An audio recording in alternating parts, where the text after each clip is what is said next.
Well, hello and welcome to Reframing the Future, the HGKC podcast series, where we talk to business people about their experiences and challenges of leading successful businesses. In this series, our conversations are all about people in all of our aspects and all of the way we see our relationships, employees, partners, colleagues, collaborators, leaders, however you define people at work. So at HGKC, and you'll find out this is true of our friends at the HR department too, we believe people are the key to long-term health and sustainability of businesses and organisations. And today we've got a real expert in one of these topic areas, Stacey Mead. Our topic is about the changes in employment law and how they affect us in the UK in small businesses, and a bit of insight into best practice for us smaller businesses about navigating some of the territory of change and doing the thing that the HR department do really well. They are all about preventing people problems in business. They are all about helping us business owners sleep at night. They're about peace of mind because they give you the guidance and the support. They're an amazing firm. Sue Tumulty founded this business in 2002, and ever since she's been a real beacon and a champion for providing practical guidance and support around effective HR for SMEs. And one of their key people who's been for a really long time is Stacey. So I'm going to ask Stacey to tell us a bit about herself and about her background to the HR department. So Stacey, over to you. Thank you, Kim. Appreciate that. So yeah, I've been with the company for around about 17 years now. And as you say, we've been going since 2002. So it's quite new when I joined. We're actually part of a national franchise network. So throughout the UK, there's about 65 of us providing HR support to SMEs. So between us, there's very little that we haven't seen in HR or come across. But as ever, people are people, aren't they? And there's always something shocking to say. My own story, as I said, I've been here about 17 years now, and I quite like this story. So I went on maternity leave from my last job. My daughter's just about to turn 18. And they wouldn't let me go back part-time where I was working. So I was just looking for a job, and I applied for a job in a bank, which really random. I just needed a job. And the lady phoned me and she was like, what about your HR experience? And I was trying to play it a bit cool. And I was a bit like, well, I just need a job. I'm a mum now and everything. She said, I've got a friend who runs an HR business and she's looking for somebody 3 days a week. I was like, I'd love it. I would love it. And so that's how I came here, and it was Sue's business. And that's how we were introduced. So my background, I started off as a recruitment consultant, which is really intense work. It's hardcore sales and things like that. And from recruitment consultancy, moved into internal recruitment and then moved more into sort of generalist HR. So that's really been my history. So whenever recruitment things come up in our office here, I do like to get involved in those. That's always my go-to. But actually, the generalist HR thing is what we provide for our clients and actually what they need. They need sensible advice. So that's what we're here to do for them. When you think of that whole landscape of supporting people in business, we often think about HR support as people already there. So having people in your organisation, like people like you, who really understand that hiring process as well and defining who you need process as part of that as well, is a really valuable addition to that ongoing support, the whole people cycle. And our friends at the CIPD, that's the thing that they should always show you, isn't it? Is the wheel of seeing people as a whole, from how they begin in an organisation, come in, all the way through their learning and their forming, and right through to exit or retirement. Yeah, exactly that. HR isn't just about managing those bad bits. There are difficult times. You're absolutely right, Kim. It's actually looking at businesses and saying, what do you need from your people at this point? And that starts when you recruit somebody. And there's that saying, isn't there? You hire slowly, fire fast. And that's so important, isn't it? That actually, if you take your time in that recruitment process, it pays dividends in the long run. Yeah, and that's a really good point for the core of our conversation today, because it's all around the changes that came into the law in April this year are really about helping people at work. Yes. And the three areas we're going to be covering today are some of the changes around the employment rights, around flexible working, carers leave and what's happening if you are a carer or need to think about managing carers if you're the other way around, and also thinking about the protection from redundancy. So it's meant to be a hot topic. It's been on the news, the radio, Yeah. lots and lots of dialogue around implementing these changes. So let's start with flexible working, shall we? I love the challenge of this one. Yeah, it's really interesting, isn't it? Flexible working has always been around for a long, long time, and people have had the right to request flexible working once they've had 6 months employment. So, and that tends to sort of coincide with people getting through their probation period. So you become an established employee, you've passed your probation, then you think, okay, great, how am I going to make this work with my work-life balance and everything? Yeah. So previously, people would be able to make that request once a year. So it's not too much of a burden for employers. You have the request once a year. Somebody might say, oh, can I change my hours? Can I change my days? Now what's come in is that actually it's a day one right.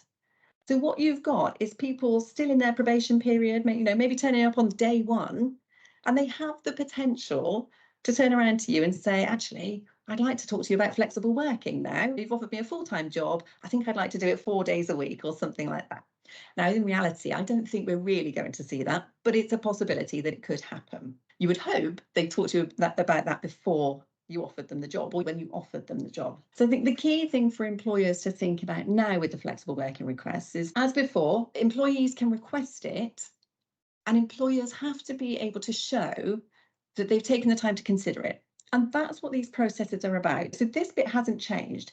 Employers need to be able to show that if they are refusing a request, they're not just doing it because they don't like part-time workers or because they don't like hybrid working. So there are processes for going through that. But as we always say with everything in HR, for employers to think about it, it's always that you need an audit trail. And that's why these processes are actually a good thing to have. Because if you follow these processes, it means you're making notes, it means you're sending letters. So if you're ever challenged on any decision you make, you can say, well, hang on a minute, this is why I made my decision. And you can see my notes here, and this is my thinking. And I've communicated that to my employee. So the key thing as ever, and I will say this through every topic that we talk about, is always about having your audit trail in place as an employer. Now, for employees, it's a little bit less of a burden for them now. So previously, before April 24, when they put in a flexible working request, they would have to outline how a business might be able to accommodate their request. So, for example, if I said to my boss, I want to work 3 days a week, and I think you could manage this by potentially recruiting somebody else to work the other 2 days. They don't have to do that anymore. So literally employees can just submit a request and say, I'd like to change my hours, or I'd like to change my days, or I'd like to work in a different way, and I'd like you to consider it, please. Okay. How do you think employers are communicating that change to employees? Because obviously it's changing the obligation, isn't it? Yeah. From the employee to the employer. Yeah. Are they communicating it? If they don't have specific HR advice and things, probably not, in all fairness. And I don't know if they would know to communicate it or how to communicate it. For our clients, we do their contracts, we do their handbooks. There haven't been a very few employment law changes for the last 4 years, sort of through COVID and everything like that. Now we're getting, everything ramped down in 2024. So we've just gone through a massive project of updating all of our retained clients' contracts and handbooks for them. So for those clients, so it could be a good opportunity to do it that way, actually, through a change to your handbook to make it simple and a really effective way of doing it, maybe. Yeah. If you've got policies in place, then actually it's an ideal time for reviewing them, because it won't just be flexible working. There's everything else that comes along this year that they're going to need to update. And the key with all employer-employee relationships is that communication. You can't be telling your employees every day. That's too much to think about. But actually, if you've got a policy or you've got a handbook in place, everybody knows where to find it. Everybody has the same information. And that's really critical. So policies and procedures are always the best way of communicating this. And again, that then forms part of your audit trail if you're ever challenged on it. Yeah, it's having that sort of clarity for both sides. That's it. You've got to make it easy for your managers and your team leaders on a daily, people with daily contact to be able to do that. Because if an employee says, well, can I apply for flexible working? You need them to be able to answer correctly or go to the handbook, find the guidance, and then pass it on so that you have that single version of the truth, whatever. Yeah, and I think you're absolutely right that's the key thing, is actually making this as simple as possible for everybody involved, because everybody's just trying to do their day-to-day work most of the time, but these things do crop up. And so actually when they do crop up, if we can make things as simple as possible for everybody and as clear as possible, everybody knows where they stand. They know what they're allowed to ask for. They know how the process works. And as you say, it's for the manager's benefit as well. Often people get promoted into managerial roles because they're really good at their job, not necessarily because they're great at managing people. So actually it's helping them along with that process as well. A very simple procedure or policy actually works for everybody's benefit, doesn't it? Yeah, it protects the inexperienced manager as well. Yeah, yeah. So that's coming through. I mean, as we always say with flexible working, it's a right to request, not a right to have. We get clients saying, oh, it's all in the employee's favour and things like that. Actually, it's not. What it's doing is giving employees an opportunity and opening up a conversation. And we always say, the more communication you can have with your employees, the more dialogue you can have with them, the more open you are with each other, the better working environment for everybody. Yeah. And that sits very well, really, with then thinking about the carers changes as well. A lot of people are asking for flexible working. They're very private. They don't really want to give their reasons why, but they might have significant caring responsibility, and they don't surface because they don't know how to talk about those things at work. Or do they have any rights in that status? So they're thinking the only way I can do this is by asking for flexible working. So it might be worth just elaborating, what's happening with the carers leave. Yeah, so again, this is a really interesting one because you'd like to think that all employers are understanding and understand that actually we all have a life outside of work. And you're right, we all have responsibilities. And it's really interesting. I was sort of looking at the background of this one and what a dependent actually is. So carers leave is, again, another brand new day one right. So this is something that people are entitled to from day one of employment. Yeah. It's obviously just coming from April 24. But employees are now entitled to up to 1 week's unpaid leave. So it's not paid. So it doesn't cost the company in terms of cash. It might cost the company in terms of time and things like that. But actually, in terms of cash, they don't have to pay for somebody not being at work. But they can have up to 1 week's unpaid leave in every 12-month period if they are required to look after a dependent. Now, this is the interesting thing. So a dependent is somebody, so it's not just a child, which I think is where most people's sort of thought process would go to, but actually it could be your spouse or your partner, somebody that you live with, or a parent, or somebody with a disability, so a mental or physical illness.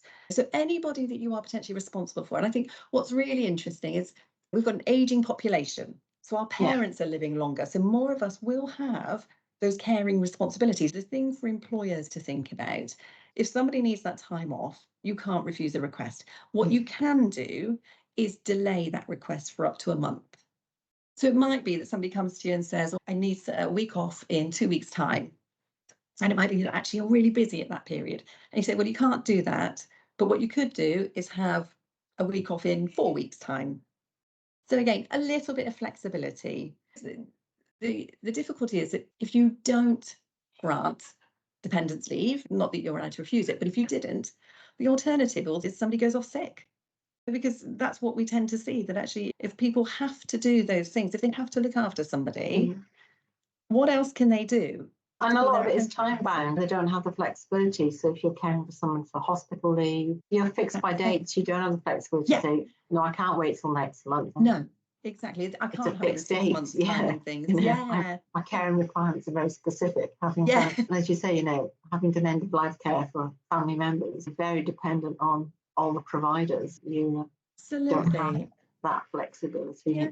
When we're working with people who are carers, actually the toll that takes on them alongside working, and we've got full-time workers doing caring responsibilities as well, that actually it is about nurturing those relationships, those employer-employee relationships. And if you can get that balance right, it's not always easy to accommodate people being off work, but actually if you can make that, then the return on investment you get from that, the loyalty that you get from your employees, actually I think pays dividends. So at the moment it's unpaid leave. Are you seeing any cases of employers granting it and paying leave or part-time? I mean, it's dependent on the client, dependent on the company, of course. Not every company can afford to pay people when they're not working because they might need to pay for cover. So they might need to get additional temporary workers in and things like that. But absolutely, and we would see this previously when people would take time off for dependents. So that's emergency care for if your children are sick, you can have a day or two off to make alternative arrangements. That's normally unpaid, but we've often seen lots of our clients will say, it's okay, we can afford to do that because it's not an everyday thing.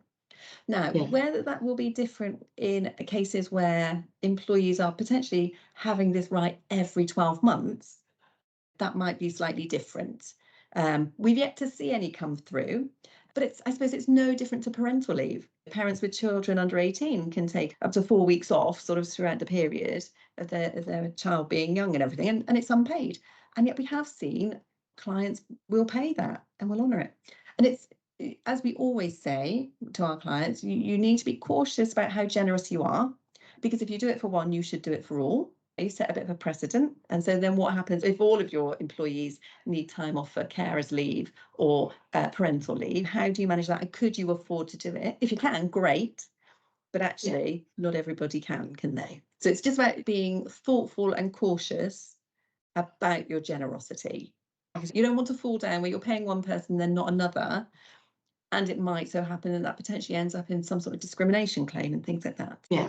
And of course, then you've got all the people who don't need any of this. Don't take the time. Exactly. So it's kind of making sure that you don't end up with those imbalances as well. Exactly that. And it's really difficult because, and I do believe this, there are very few employers that want to be deliberately unkind or discriminatory. But I think sometimes what happens is employers will try to be kind, but won't be consistent.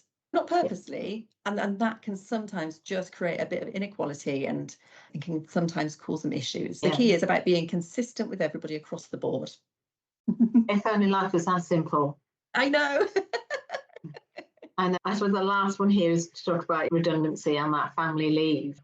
I think this is kind of an evergreen topic, and what's really interesting, I think, is some of the debates around how you split that, with particularly more men taking on a lot more of the primary caregiver role in those early days, because actually either economically it's a better decision for the mother to work, or the other parent, should I say, because it doesn't necessarily have to be a woman, or it's around their preferences. You sort of touch on shared parental leave. I think it sounded like a great idea at the time, but actually we've seen very few people take it up because I think because it becomes so complicated. We're looking at, you take this time off and I'll have this time off, and then I'll go back, and it's just really difficult. So I don't think it's been as successful as they would have wanted it to have been, which is a real shame, because you're absolutely right. Those traditional roles are changing. And rightly so. Why shouldn't the other parent be involved in raising their child and there's newborn two and things things? going on here, which I think are inadvertently that they've not really addressed. One is around the economic facts of society, where lower paid people, the man is the dominant salary. So the mother stays at home, and it's just the traditional roles that roles we've always had. So proportionately, where the more flexibility has been taken up by more professional, graduate type people, two people in higher paid jobs, and are trading off, therefore juggling that complexity. I think over time what would be really interesting to see in the smaller firms is who is actually able to access this, and how do we make it more accessible for everybody across the board, but affordable. And it might come out of other things like the childcare vouchers, if we can start to have a richer picture of that. And as advisors to small firms, is how do we help them simplify that? So that will make it more accessible, perhaps, for people who it's really designed for to be able to access it. I think you're absolutely right. The simplicity for processes and policies like that is what's required, because it becomes so complicated. And you imagine, if you're talking about a time when people are having children, that's a complicated enough time as it is, without having to fill in 1,000,001 forms so that you can get time off work and things like that.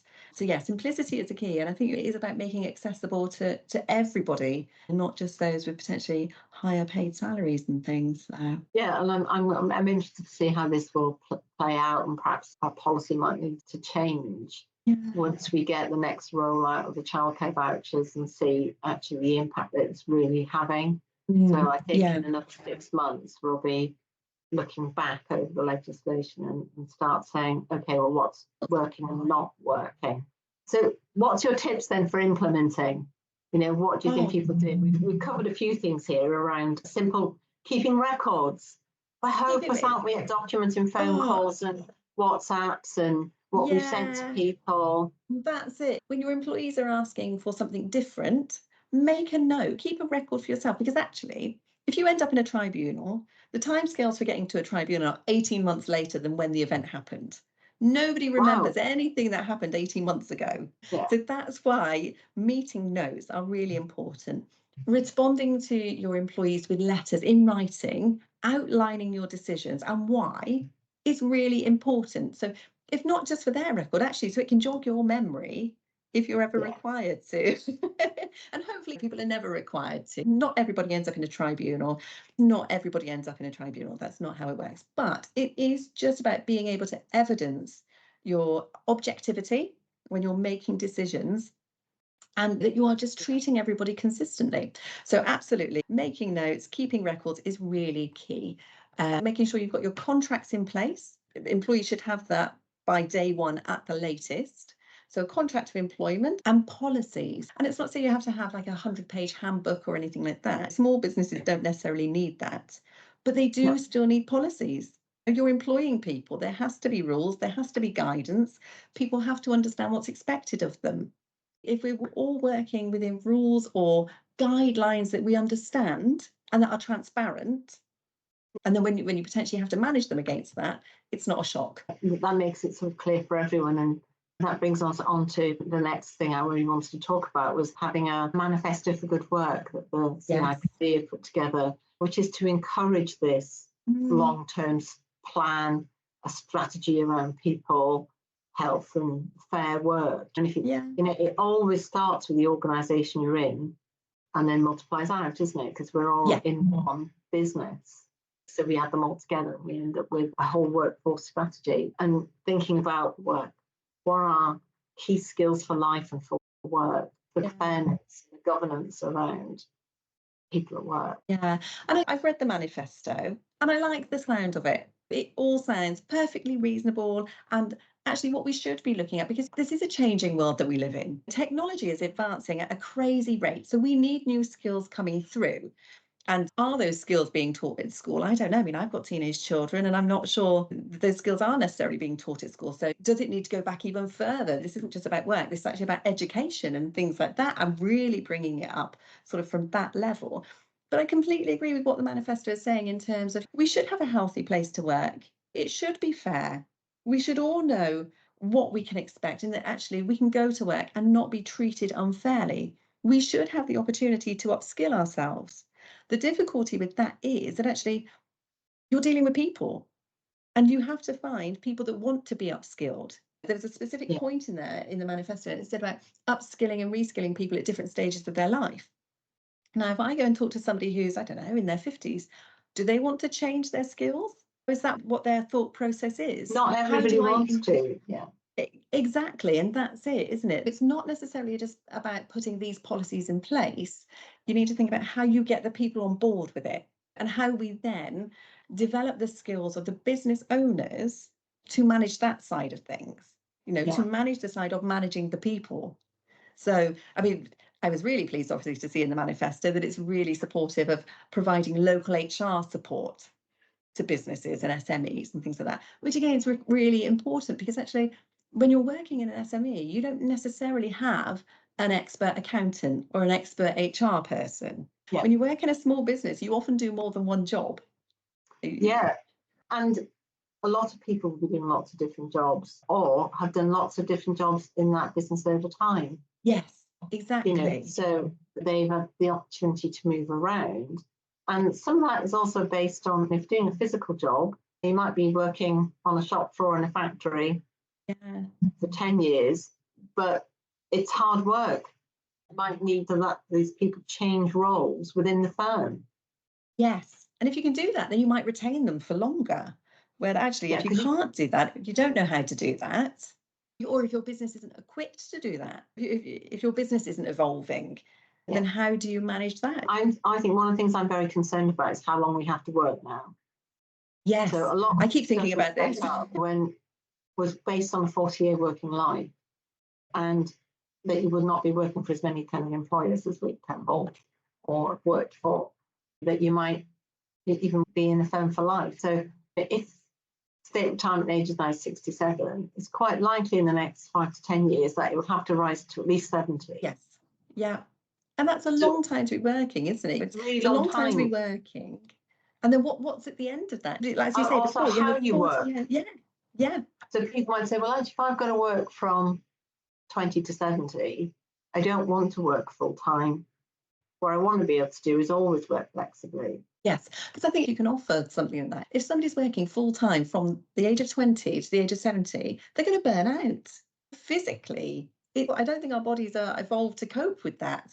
50 years of actual working every day. It's hard, isn't Yeah, it? it's really hard. So thinking about Yeah. what good work looks like for people and thinking about having multi-generational workforces. So I Yes. went to an Yes. event at Renishaw, which is one of the local engineering firms in the southwest, which is a large private firm, 3,000 employees, multi-country, multi-site. And they've got 5 generations at work in the workforce. So I met the apprentice who joined that week, and he was like straight in at 18, Right. and there was the chairman. He's in his 80s, but he goes in every day. Wow. And you've got a workforce, and it's obviously they do manufacturing as well as design and technology. Yeah. So they've employed somebody now because it's part of her role under equality, diversity, and inclusion. Mm-hmm. To think about people's skills and people's pace and thinking a lot more about the occupational health of people as well. Yeah. Mm-hmm. And she's the second person I've spoken to whose role is specifically around that.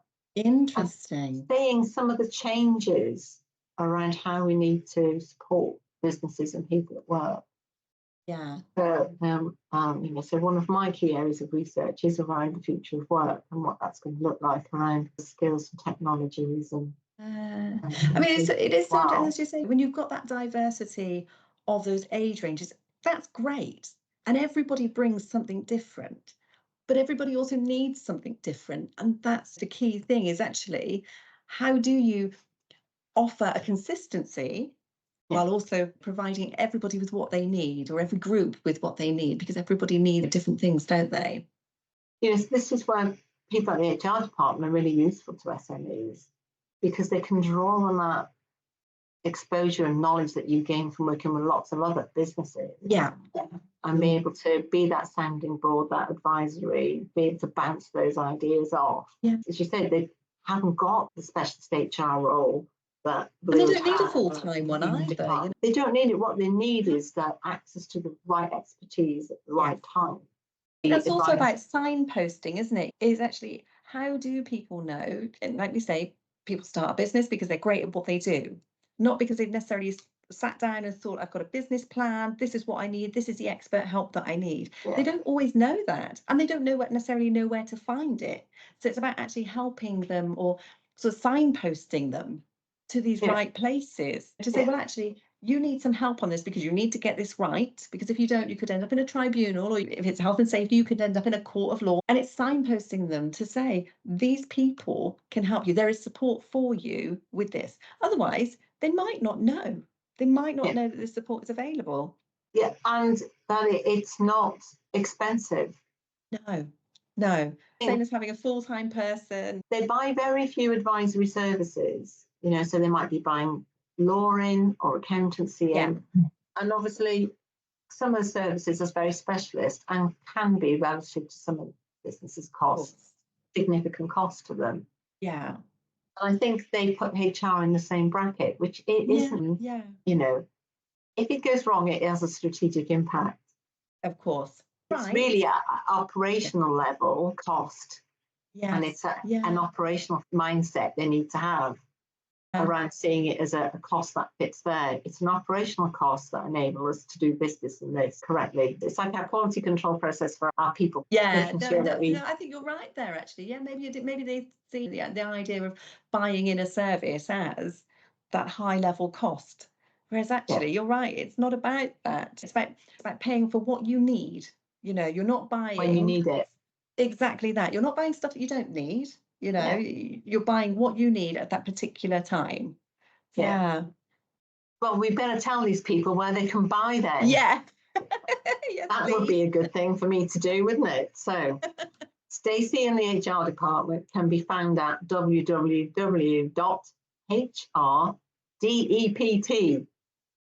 www.hept.co.uk. You'll find this in the show note as well. Well, Stacey, thank you very much for a fantastic conversation today. I hope I found it really valuable. So I hope our listeners have found it valuable too. And I hope you've enjoyed telling people all how they can manage their people better. Brilliant. Thanks, Kim. Yeah, it's been really enjoyable. Really good chat. Thank you. Bye for now.